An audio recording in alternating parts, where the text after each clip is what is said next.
parce que le CERTA n'est pas encore très connu du public, mais on s'est rendu compte qu'en ayant justement une visibilité par rapport au public, on pouvait avoir évidemment plus de succès auprès des agences. Aujourd'hui, on a 12 agences qui sont certifiées.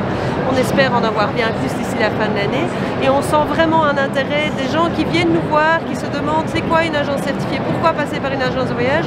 Donc je pense que les messages sont bien transmis et on a l'opportunité d'avoir aussi un temps de parole puisqu'on a eu une conférence hier à 15 h, on en a une autre qui va débuter d'ici une demi-heure pour expliquer aux gens pourquoi passer par une agence. Au grand public. Au grand public, tout à fait, oui. Alors il y a beaucoup de monde et je suis très impressionnée de voir qu'il y a aussi bien des personnes plus âgées que des personnes plus jeunes qui viennent s'intéresser et se demander ce qu'est le CERTA. Ben voilà, nous on est au salon ensemble avec VVR UPAF, c'est la première fois qu'on a pris un stand ensemble. Le but était surtout que nos membres à nous puissent d'une manière accessible être ici et bien sûr faire un peu le rumeur autour du VVR, de l'UPAF, ce qu'on fait pour le secteur. Et je pense que sur ce salon, ça donne un bon succès en ce moment. Voilà. Au niveau du CERTA, c'est important. Ce sont des agences qui vont plus loin que la loi demande, donc qui sont durables et ainsi de suite. On est en train de convaincre tous les membres de passer ce cap et de porter ce label dans tout le marché. Il faut les garanties, il faut des agences professionnelles saines, des gens qui sont formés, qui sont bien assurés, qui viennent aussi déjà avec des propositions durables. C'est très important parce que le consommateur le demande.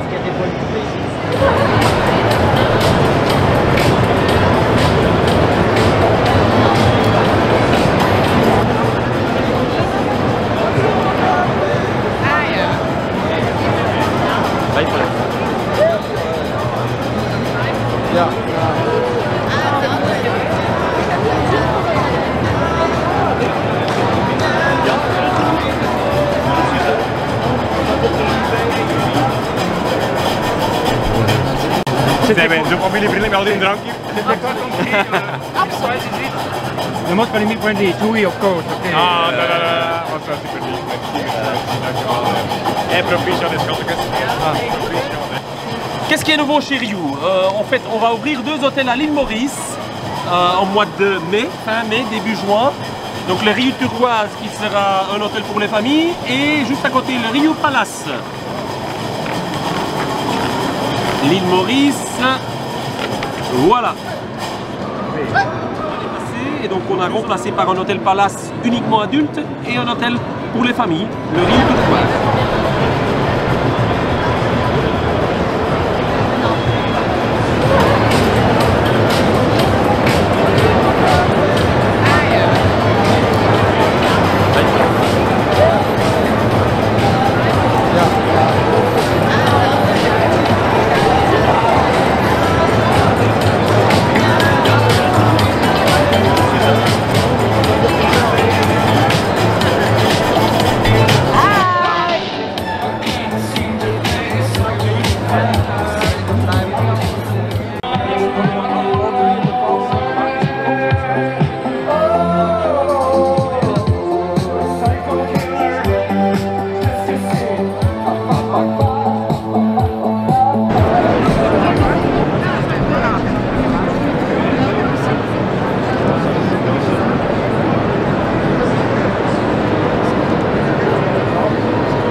Avec les sièges qui sont à 180%, donc très très agréable.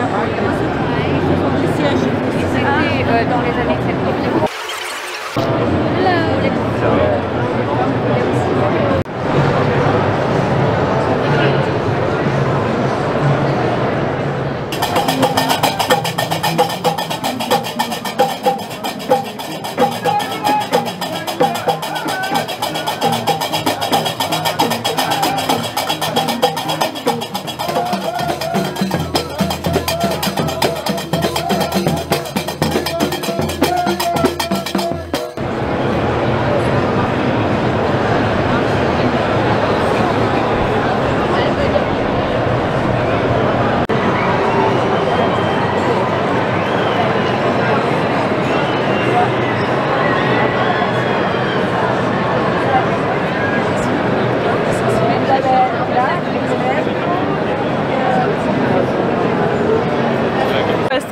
on a un tout nouveau stand, donc on est très content de notre nouveau stand Travel by Excellence, et puis avec un nouveau partenaire sur la Grèce, Essentiel Greece, qui est venu nous rejoindre cette année. Donc c'est vrai, toujours autant d'intérêt, hein. On voit que là il y a toujours quand même pas mal de monde autour de nous aujourd'hui, donc les 4 jours ont été assez satisfaisants, un peu moins le jeudi, un peu particulier avec les événements qui sont passés, mais sinon dans l'ensemble on est vraiment très content de l'évolution du salon, et puis on a redirigé aussi pas mal de clients vers des agences, donc ça pour nous c'est assez satisfaisant de pouvoir.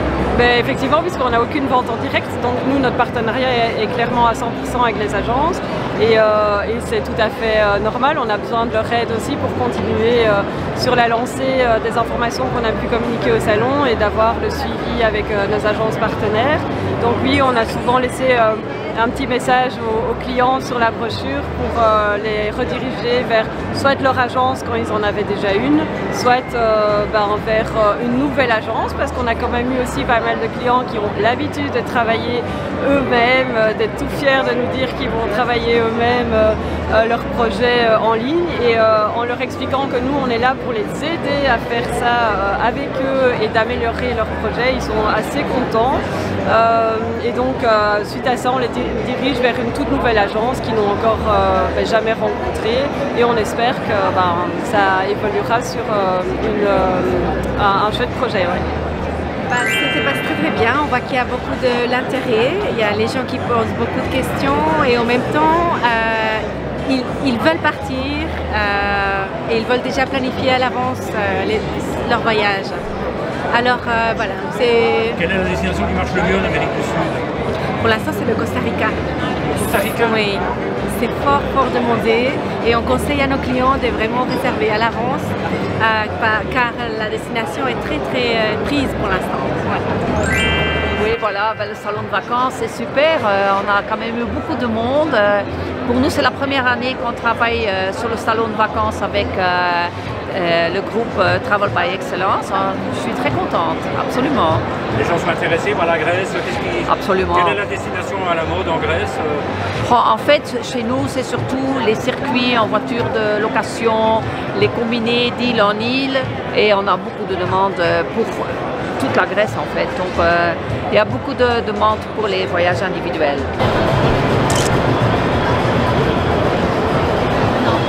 Le salon de vacances de cette année est assez bien. Évidemment, les tracteurs nous ont joué un tout petit peu un coup le jeudi matin.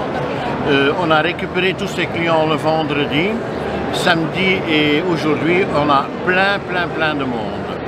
L'attitude des clients a légèrement changé, alors que l'année dernière, l'argent ne jouait pas un rôle. Tout le monde accepte n'importe quel prix. Cette année, nous ressentons que le client est plus critique quant au niveau prix. Sans doute, c'est la suite de la crise énergétique de l'année dernière qui a encore influencé un peu. Mais l'envie, la faim de voyager est toujours aussi important qu'avant. Toutes mes destinations, le Canada est redevenu à la mode, les États-Unis le font toujours très bien. Je me demande quand même un petit peu, il y a un petit point d'interrogation, comment ça va se passer avec les élections. De nouveau, mais bon, on sait que c'est tous les 4 ans qu'on a ce petit jeu, mais je vois que l'Amérique du Sud est très en vogue, l'Afrique et l'Asie chez mes collègues, j'imagine, sont très demandées également, même la partie nord de l'Europe, la Iceland, Greenland, l'Écosse sont très demandées aussi. Et nous avons ici sur notre stand un nouveau compagnon, c'est une spécialiste de la Grèce, ça s'appelle Essentiel Greece, et là elle a beaucoup de demandes également. Voilà, ce salon est bien passé, je dirais.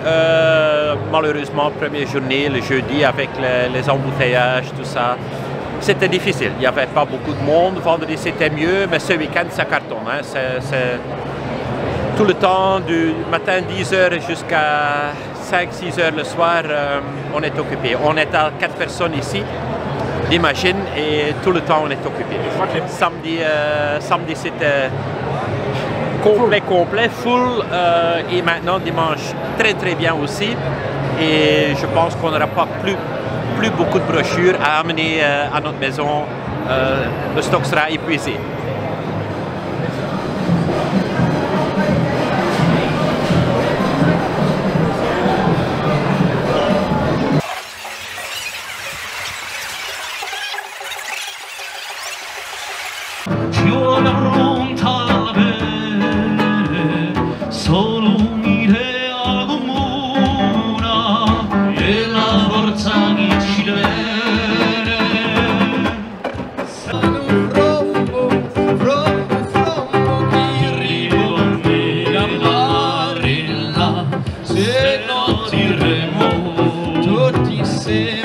forse un giorno.